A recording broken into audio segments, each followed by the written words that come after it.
Hello there, and welcome to today's episode of the Easy EdTech podcast. I am so excited you're here. If we haven't met before, my name is Monica Burns. I started the Easy EdTech podcast in 2019 to share my favorite tips, tricks, and strategies for technology integration. With over 200 episodes to choose from, including new ones each week, you'll hear stories from my time in the classroom, the work I do now with schools and districts, and updates on my travels to different EdTech events. Each episode is designed to give you ideas you can try yourself, share with a colleague, or bookmark for later in the school year. Don't forget to look for the link to the show notes in the description of this episode. You'll find that link right below the episode summary in every podcast app. This episode is sponsored by my AI in Education membership. Curious about artificial intelligence in education?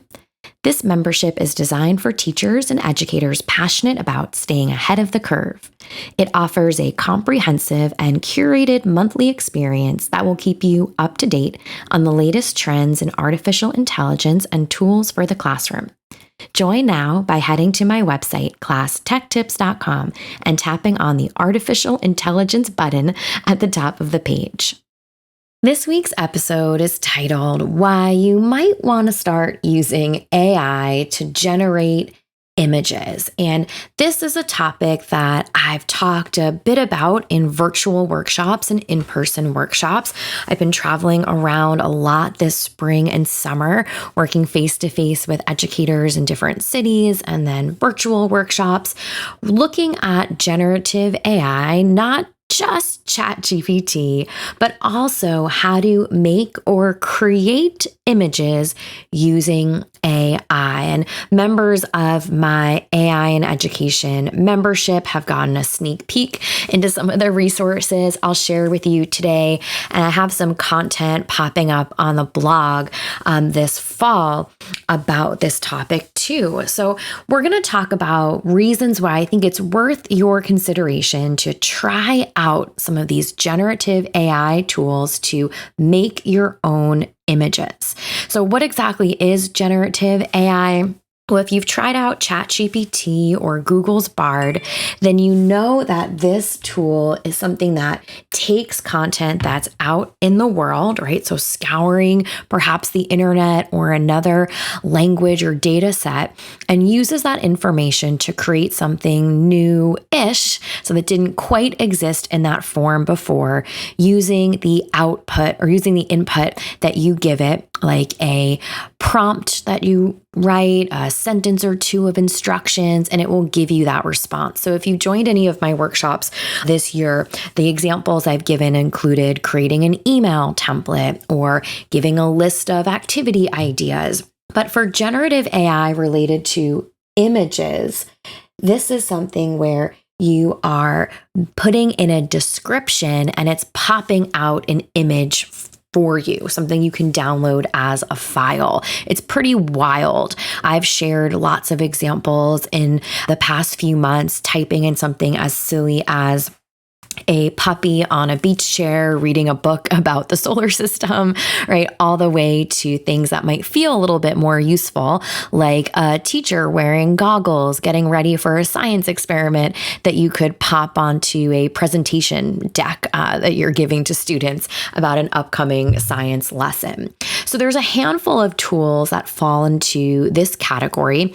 The one I'm probably most excited about that's been highest on my list for modeling is Adobe Firefly. I've done some work with the Adobe team. I'm a big fan of Adobe Express, which used to be Adobe Spark. Ben Forta and I wrote a whole book full of Spark activity ideas that if you use that book, you could of course use it with Adobe Express.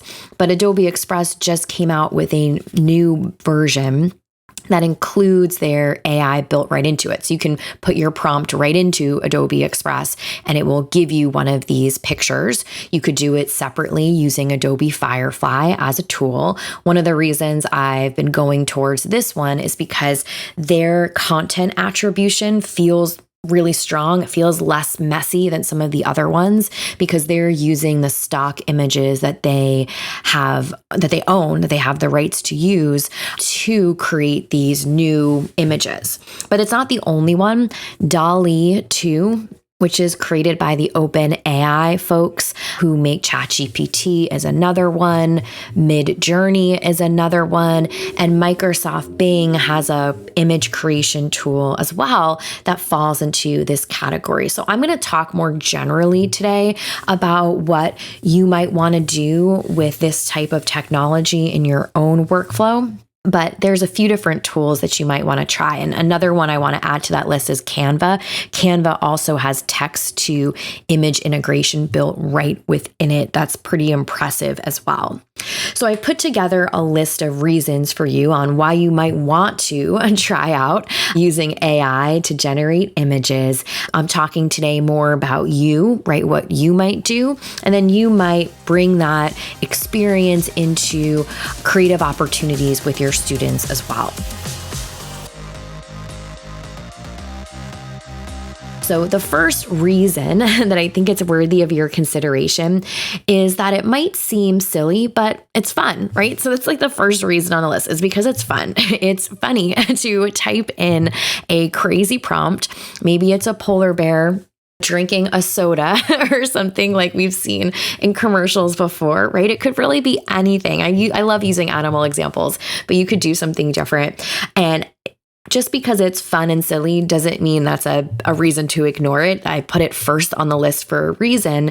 And I heard the author, Scott Belsky, the author of The Messy Middle, talk a bit about this at an event I was attending recently. And he shared this quote that novelty precedes utility. And it's really stuck with me this summer, right? When you're playing around with something, it's new, it's fun. It really helps us understand all the use cases. So I'll say that again. Novelty precedes utility. And I've really loved this as a reminder. And also, it kind of feels like it confirms the experience of just being silly in a space when it first starts. So one of the reasons I think it's worth checking out is because it is fun and it will help you while you're playing around learn about what's possible. The next reason I think it's worthy of your consideration is that it could be easier than doing a Google image search. If you've ever looked for a great image and you're going on Google image search, you know it's hard sometimes to find the perfect one, taking even out of the equation or the conversation the fact that you might not have permission to use some of those, right, that you find, or they might be licensed in a certain way, right? You might find that making your own image, typing in the description of the picture is easier than doing a Google image search. So next time, maybe you even try doing a Google image search for something and you're just hitting a wall, like switch over, open up another tab and try generating that image. Another reason I think it's worth considering is that it can really upgrade presentations that you've used in the past. So if you are listening to this when it goes live, which might be the start of the school year, depending where in the world you are, right? This will go out right at the beginning of September, I believe. So then you will be in a situation where you might grab an older presentation, pull up a Google slide deck from last year, or maybe you're teaching something that you haven't taught in a couple years. So you're going into your Dropbox and finding a great PowerPoint presentation that you loved using. This is a great way to upgrade existing presentations by having fresh images, maybe better images now that you can make exactly what you want, and you can really upgrade your existing presentations. That's another reason why I think it might be worth your consideration to try this out, to try generating images with AI.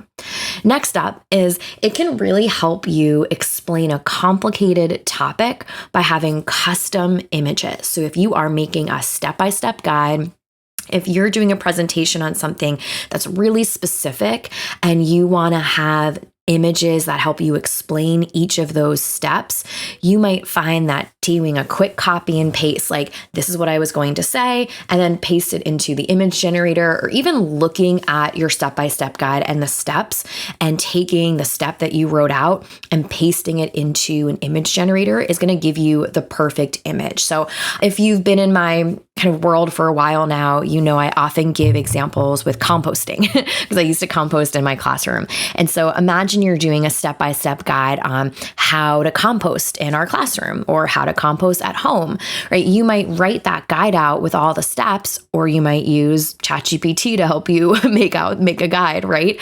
Or condense your thinking. And then you're taking that information, that sentence or two, and that might help you with a copy and paste or with a couple extras, generate an image. So it can really help you explain a complicated topic with new images.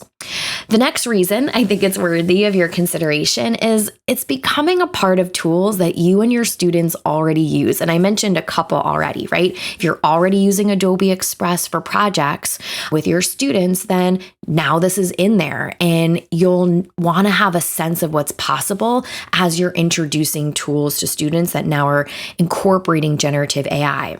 If you use Canva with your students already, this is built in as an option for them to explore. And I say this in a great way, right? It's becoming a part of tools that are in our existing workflow or might become part of our workflow this year. And now you have an opportunity to try it out, get familiar, and really have a sense of what's possible for creative projects with your groups of students. And the last one on the list, if you will, right? So although I'm sure there are more that you might think of, right? And after our short episode here, is that it can save you time. And I think that's true with a few that I've mentioned already, right? Not only is it going to be easier than that Google search or faster way to upgrade your existing presentation, but it really can save you time. And that's what I'm always thinking about when it comes to EdTech, right? I'm not looking to cut corners as much as accelerate our workflow, work smarter, not harder. And I think that if you play around with generative AI tools, specifically in our conversation today, image generation tools, right? Make a brand new image, you're going to find that this saves you time. So I'm going to put for you in our show notes today a list of resources that I think are worthy to check out. You don't need to use all of them. You might already be in one of these ecosystems already. So you might decide that you are going to try this out with Adobe Firefly or Adobe Express, with Canva and their text to image built-in app that's right within Canva. You might try it with Microsoft Bing or with DALL-E. So all of these are ones that can help you really wrap your head around what's possible and why it might be worth your time to generate images with AI.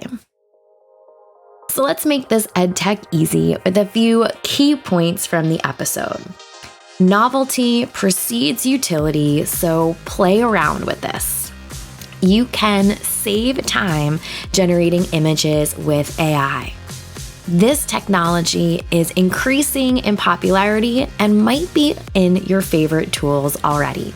Remember, you can find the show notes and the full list of resources from today's episode by heading over to classtechtips.com/podcast and finding today's episode number 231. This episode is sponsored by my AI in Education membership. Curious about artificial intelligence in education? This membership is designed for teachers and educators passionate about staying ahead of the curve. It offers a comprehensive and curated monthly experience that will keep you up to date on the latest trends in artificial intelligence and tools for the classroom. Join now by heading to my website, classtechtips.com, and tapping on the artificial intelligence button at the top of the page. Thank you for tuning in to another Tuesday episode of the Easy EdTech podcast. Stay tuned this fall for a few bonus episodes. Instead of Sundays like we've done this past year, they're going to shift to Fridays. Not every Friday, but every once in a while. So make sure you're listening on a podcast app where you can hit the follow button. That way, every new episode, not just Tuesdays, but the bonus ones too, will pop up for you as soon as they go live. And if you want to share an idea from today's episode, maybe with a friend or a colleague, you can send the link to them as a text or even tweet or post it on your favorite social media platform. You can find me there too. Just tag me at Class Tech Tips with any takeaways or questions.